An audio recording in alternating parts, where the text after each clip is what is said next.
কাল যেহেতু নীল, আজ আমাদের বাড়িতে চলে এসেছে স্বয়ং ভোলে বাবা। আমাদের এখানে কিন্তু প্রত্যেক বছর এই দিনটার জন্য আমরা প্রত্যেকে অপেক্ষা করে থাকি।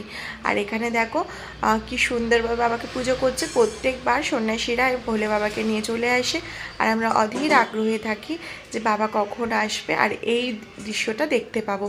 তো দেখো এখানে ধূপকাঠি, প্রদীপ, দুধ, গঙ্গার জল সবটা বোনও আগে থেকেই রেডি করে রেখেছিল। আর তোমরা যেহেতু জানো যে আমি এখন বাড়িতে নেই, এই অ্যারেঞ্জমেন্টটা কিন্তু সবটাই আমার বোনরা করে রেখেছে। এখানে ঠাকুর পুজো করে নিল। এবার আর কি, চলো বাজারে যাওয়া যাক। তারপর আর কি, তোমাদেরকে তো প্রত্যেক সময় মাছ বাজার দেখাই, আজকে ভাবলাম চলো এখানে সবজি বাজারটা দেখাই কীরকম করে বিক্রি হয়। বিকেলবেলা চলে গেছিলাম ঘুরতে, তো এখানে দেখো এরকমভাবে বাটা সিস্টেম, মানে এই যে এই উচ্ছেগুলো দিচ্ছে দেখেছো, এইটার দাম হচ্ছে 20 টাকা।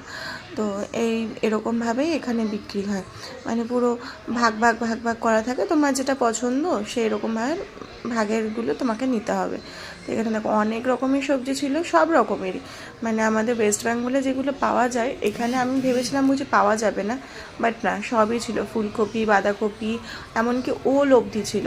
দেখো নারকেল, যেহেতু সাউথ তো নারকেল তো বিক্রিই হবে। দেখো কত নারকেল এখানে, এরকমভাবে বেগুন ভাগাভাগি করে বিক্রি হচ্ছে, লেবুটা এরকমভাবে ভাগে ভাগেই বিক্রি হয়। তা বাজার টাজার করছি আর কি, সবাই মিলে ফার্স্ট টাইম এলাম এই বাজারটাতে। এর আগে এসেছিলাম কিন্তু কখনো কেনাকাটি কিছু হয়নি, তাই তোমাদের সঙ্গে শেয়ার করা হয়নি। আর এখানে দেখো, আর এখানটা দেখো কেমন মোটামুটি সবই পাওয়া যাচ্ছিলো। আমরা এখানে ঘুরে ঘুরে এখানে নিয়েছিলাম সজনে ডাঁটা, উচ্ছে, বেগুন, তারপর আরও অনেক কিছু, লেবু, অনেক কিছু নেওয়া হয়েছিল। তো আরও দেখছিলাম যে কী কী নেওয়া যায়। দেখো এখানে এরকম কাঁচা লঙ্কা, কচু, সব রকম পাওয়া যাচ্ছিলো, কাঁচা আম, সব কিছু, কাঁচকলা। তো যাই হোক, এরকমভাবে আমরা বাজার করছিলাম ঘুরে ঘুরে, তাই ভাবলাম আমার বন্ধুদেরকেও দেখায়। আর এই স্টাইলটা না অনেকটা বোম্বে স্টাইলের মতন, বোম্বে তো এরকমভাবে বিক্রি হয়। তারপর আর কি, 1 কাপ চা নিয়ে নিয়েছি, দুধ চা। আমি তো চাটা খুব একটা খাই না, তাই জন্য দুধ চা নিয়ে নিয়েছি আর বসে বসে দুধ চা খাচ্ছিলাম। দেখো আমি ভয় পাচ্ছিলাম যে চাটা মানে জিভ না পুড়ে যায়, আমার তো জিভ পুড়ে যাওয়ার অভ্যেসটা রয়েছে, তাই জন্য ফু দিয়ে অনেকক্ষণ ঠান্ডা করে চাটা খাচ্ছিলাম। আর এখানে চলো খুব সুন্দর একটা ভিউ দেখায়, ট্রেনে আসার সময় তুলেছিলাম, তো ভাবলাম চলো আজকে তোমাদের সঙ্গে শেয়ার করি। দেখো মনে হচ্ছে না যে দৌড়ে গিয়ে বুঝি পাহাড়ের ওপর থেকে সূর্য মামাটাকে ধরে ফেলতে পারবো।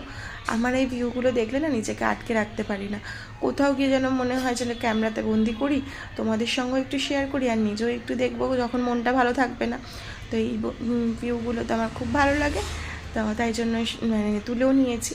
তো চলো আজকের ভিডিওটা কেমন লাগলো অবশ্যই কমেন্ট বক্সে জানিও। ভালো লাগলে একটা লাইক, কমেন্ট, শেয়ার করে দিও, চ্যানেলটাকে সাবস্ক্রাইব করে দিও আর পাশে থাকা বেল আইকনটা ক্লিক করে দিও।